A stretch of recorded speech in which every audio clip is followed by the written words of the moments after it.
വന്ദന. കൂട്ടുകാരെ, നിങ്ങൾക്ക് കഥ കേൾക്കാൻ ഇഷ്ടമല്ലേ? ഞാനിവിടെ പറയാൻ പോകുന്ന കഥയുടെ പേരാണ് സുന്ദരി പശു മാനിക്കുട്ടി. പണ്ട് ഗ്രാമത്തിൽ അപ്പനൊരു കുട്ടി ഉണ്ടായിരുന്നു.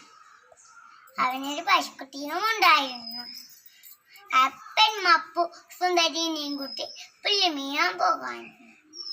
ഒരു ദിവസം പുല്ലുമീനിടയിൽ ഒരു മാൻകുട്ടിയെ കണ്ടു. പല പ്രാവശ്യം കണ്ടപ്പോ അവർ സംഗതി മാറായി.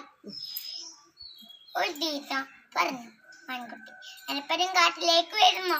ധാരാളം പരങ്ങ, ധാരാളം പൂക്കൾ. അവൻ സുന്ദരി കളിച്ചും ചിരിച്ചും പെട്ടെന്ന് വെച്ചിട്ട്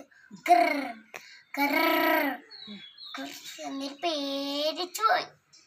സുന്ദരി ചോദിച്ചു, കടിനെ കുറിച്ച് അവകടെ കുറിച്ച് പറഞ്ഞില്ലല്ലോ, അതെന്തേ?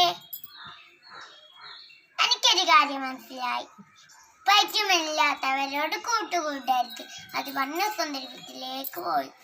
പാപം അപ്പു വീട്ടുപടിക്ക് ഇരിപ്പുണ്ടായിരുന്നു. സുന്ദരി വന്നപ്പോ അപ്പുവിന് സന്തോഷമായി. പിന്നെ ഒരിക്കലും സുന്ദരി കാട്ടിലേക്ക് പോയിട്ടേയില്ല. ഇതെല്ലാം ഞാൻ മനസ്സിലാക്കിയത് പരിചയമില്ലാത്തവരോട് കൂട്ടുകൂട്ടരുത്. നന്ദി, നമസ്കാരം.